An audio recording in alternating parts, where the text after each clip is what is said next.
여러분 안녕하십니까?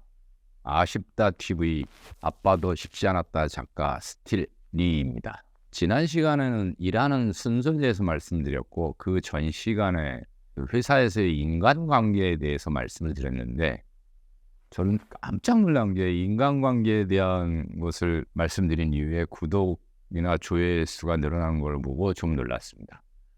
그것을 보면서 요즘 분들이 인간관계에 대해서 참 관심이 많고 또 인간관계로 인해서 고민이 많구나 하는 그런 느낌을 받았습니다. 자, 그러면 우리는 인간관계에 대해서 왜 고민을 하게 될까요? 특히 회사에서의 인간관계. 그것은 여러분의 행복을 위해서, 여러분의 미래를 위해서 인간관계가 그만큼 관련이 크다는 의미를 나타내고 있겠습니다. 그런데 결국은 인간관계는 회사에서의 성과, 즉 일을 잘하기 위해서 필요한 것입니다. 저는 회사에서의 인간관계에 대해서만 말씀드리는 것입니다.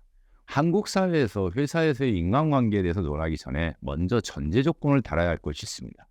한국은 지금은 많이 민주화되고 경제도 많이 민주화됐습니다만은 한국은 결국 지금까지 이렇게 성장하면서 군사 독재와 또 재벌 경제에 의존해서 성장한 것이 사실입니다.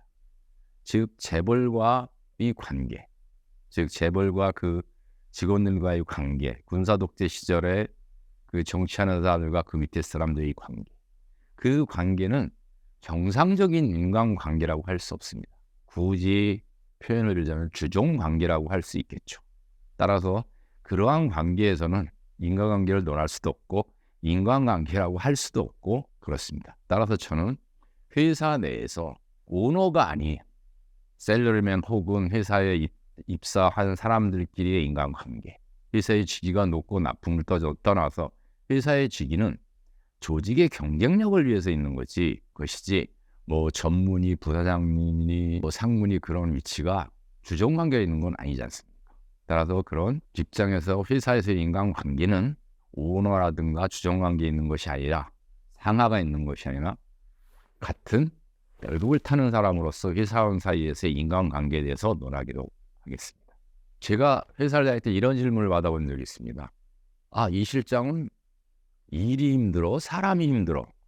라는 질문을 하더라고요. 보통 대부분 그렇게 말하면 그분이 그렇게 질문하는 이유는 일보다는 사람이 힘들구나 라고 대답하는 사람도 있기 때문에 아마 그런 질문을 했을 겁니다.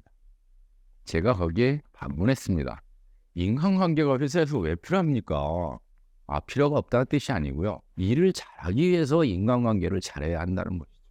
즉, 회사에서의 인간관계는 일의 일부분이지 일과 인간관계를 띄어서 대등한위치에서 비교할 수 있는 성질의 것이 아니라는 뜻입니다. 제 말씀. 즉, 인간관계를 잘해서 일을 잘해야 되고 또 일을 잘해서 인간관계가 좋아져야 하고 그런 선순환적인 관계를 여러분들이 만들어서 일의 성과를 높여야 한다는 것이죠. 자, 그럼 회사에서의 인간관계에 대해서 논해보도록 하겠습니다. 제가 이렇게 인간관계를 다시 얘기하는 것은 어떤 구독자분께서 인간관계에 대해서 특히 회사에서의 인간관계에 대해서 잘 보았는데 좀 더 자세하게 얘기해 주셨으면 좋겠습니다 하는 부탁이 있었습니다. 구독자분께 감사를 표합니다. 회사에서의 인간관계는 3개 정도로 분류할 수 있습니다. 먼저 상사와의 관계, 당연히 두 번째는 동료와의 관계, 세 번째는 부하와의 관계, 그 정도로 얘기할 수 있겠죠. 오늘 먼저 상사와의 관계에 대해서 말씀드려 보겠습니다. 상사의 스타일이 어떤 스타일인지 알아봐야 됩니다. 즉 상사의 스타일은 우리가 고생하는 일과 또 그 고생으로 인한 성과 열매를 같이 할 수 있는 사람, 또 두 번째는 고생은 같이 하나 성과는 자기 혼자 가져가는 사람, 세 번째는 고생은 못하지만 즐거움 열매는 같이 따르고 같이 놀 수 있는 사람, 네 번째는 이도저도 같이 못하는 사람으로 4가지로 구분할 수 있겠습니다. 어느 것이 좋다 나쁘다가 아니라 상사들의 행동 양태에 대해서 말씀드리는 것입니다. 먼저 고생은 같이 하나 열매는 혼자 따먹는 스타일의 사람들을 보면 늘 하는 말이 있습니다. 좀 더 열심히 해. 고생 끝에 낙이 올 거야. 이번만 넘기면 다음 편 편하게 해줄게. 그리고 성공하면 우리가 승진도 하고 상도 타고 좋은 일이지 않겠어? 자, 고생을 마치고 성과가 이루어졌습니다. 그런 사람들은 대부분 이렇게 얘기합니다. 아, 다음에는 너도 승진시켜줄게. 다음에는 너도 상 타게 해줄게.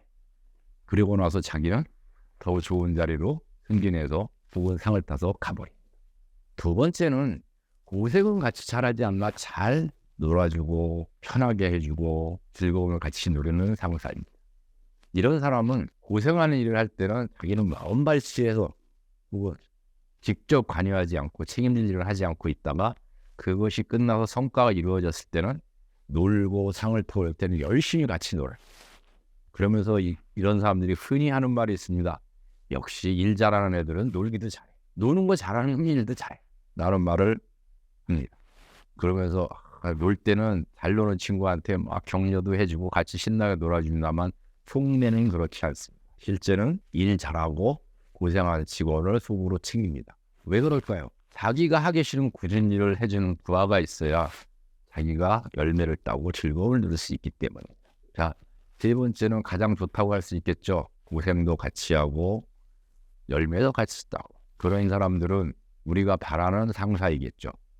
이런 분들은 고생할 때는 늘 이렇게 말합니다. 서두르지 않고 천천히 해. 그리고 기다려줍니다. 그리고 성과를 이루었을 때는 충분한 보상을 해주고 쉴 때는 충분히 푹 쉬라고 배려를 해줍니다. 마지막 네 번째, 고생도 같이 못하고 같이 즐기고 열매 따는 것도 못하는 분에 대해서는 말할 필요가 없으시죠. 그런 분들은 그냥 여러분들 조력자로 잘 활용하시면 됩니다. 자, 그러면 상사와의 인간관계는 이런 거를 대놓고 할 수는 없습니다. 그래서 여러분들이 상사의 인간관계에서 주의할 점은 여러분들이 내 상사가 네 가지 중에서 어떤 스타일인지 파악을 하시고 또 그분들에게 잘 소위 말하는 충성을 해야 됩니다. 즉, 그 사람이 여러분들이 충성하는 것처럼 느끼도록 해야 한다.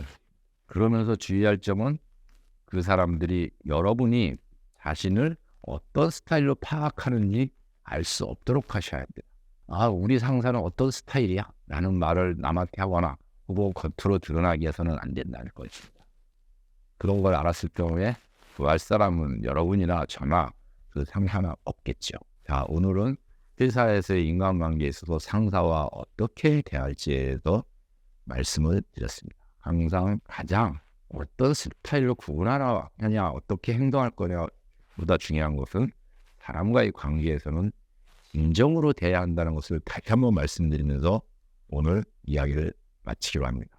날씨가 많이 추워졌습니다. 오늘 밖에 나갔더니 얼음이 꽁꽁 얼었더라고요. 옷 잘 챙겨 입으시고 건강 주의하시기 바랍니다. 감사합니다.